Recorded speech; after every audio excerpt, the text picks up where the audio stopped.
Hello to my geometry students. So this week what I want to do is really focus in on those practice problems. I have 10 problems there, and those are going to be a real key for you to learn the information you need and to be able to take that mastery test. So I'm going to work through every single problem with you, and I'm just going to break it up by day, and you can see in the hyperdoc how it's all going to be broken up. So the first thing that we're going to do is I do need to go over some rules with you. I have attached a document that has more rules in it than you need, but if you would like a paper copy of the rules, you can go ahead and just print that. If you can't print it, it's not a big deal. I'm also not expecting you to necessarily memorize the rules on the paper, but you do need to understand them and kind of remember how to use them. So for these videos, you might actually want to go through the video or the problems multiple times to make sure you're very comfortable with these problems. This is the picture of the notes that I have attached. Like I said, if you can't print them, it's not a big deal. The two rules I'm going to go over today are on central angles and inscribed angles. So a central angle is going to be an angle like we see here, angle ABC, and it has the vertex of the angle in the center of the circle. So the vertex is at the center. The rule for this is that your central angle here is equal to the arc measure. The arc measure is how we measure kind of pieces of the circle.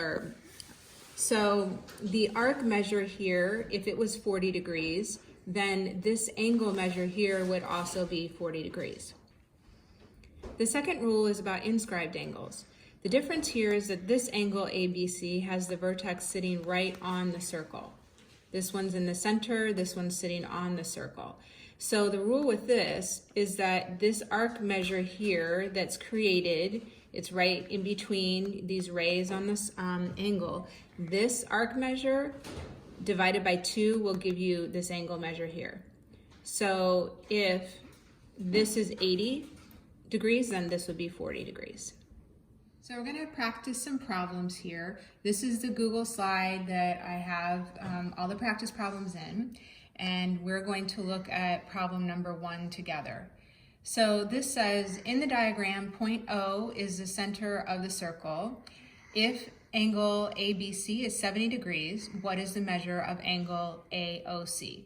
So we see ABC is 70 degrees, and AOC would be this angle right here. So what we have going on here is we have a central angle right here because the vertex of that angle is at O, point O, which is the center, and we also have an inscribed angle.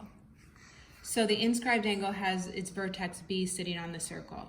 So I need to use that second rule first, which says that when I have an inscribed angle, whatever this arc measure is, it needs to be twice whatever that angle is.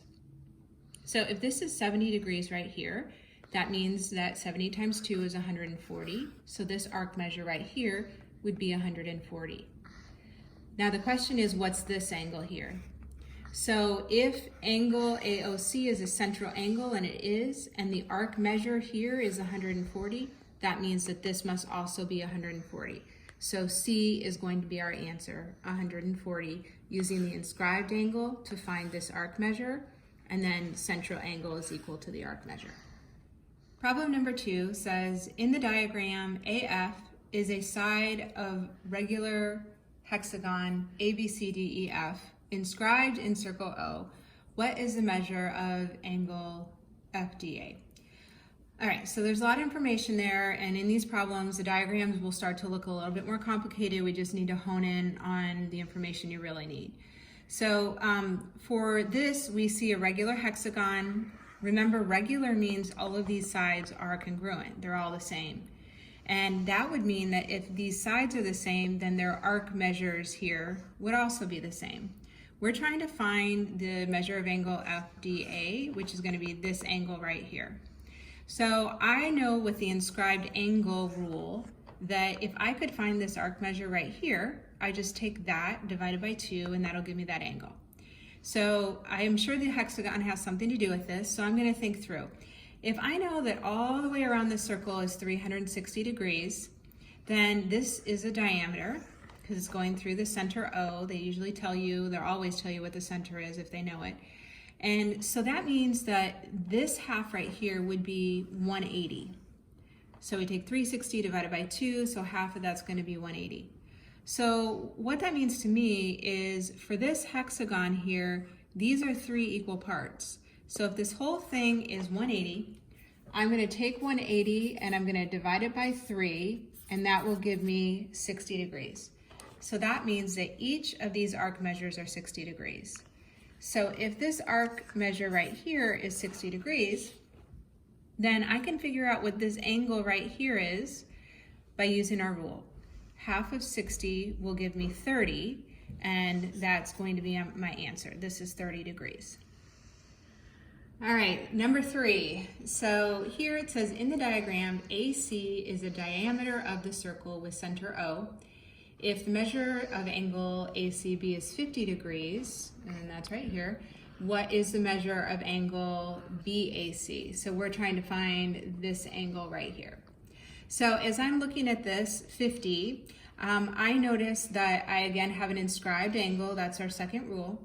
And because this angle here is 50 degrees, that would mean that this arc measure here would be 100, right? We're going to multiply it by 2. This is going to be half of that, or you can think of it as this being twice that. So I need to find this angle measure here because this is another inscribed angle. So if I look at my diameter, I know that this whole thing needs to be 180 degrees. So if I take 180 and I subtract that 100 there, that makes this 80 degrees. And then using my rule, I would say that this angle here is half of this arc measure, so that would make this 40. Okay, so that's it for today. What I would like for you to do though is to go back and rework those problems on your own, and just make sure you know how to do them by yourselves, but hopefully we're good to go on understanding how to do them. All right, see you next time.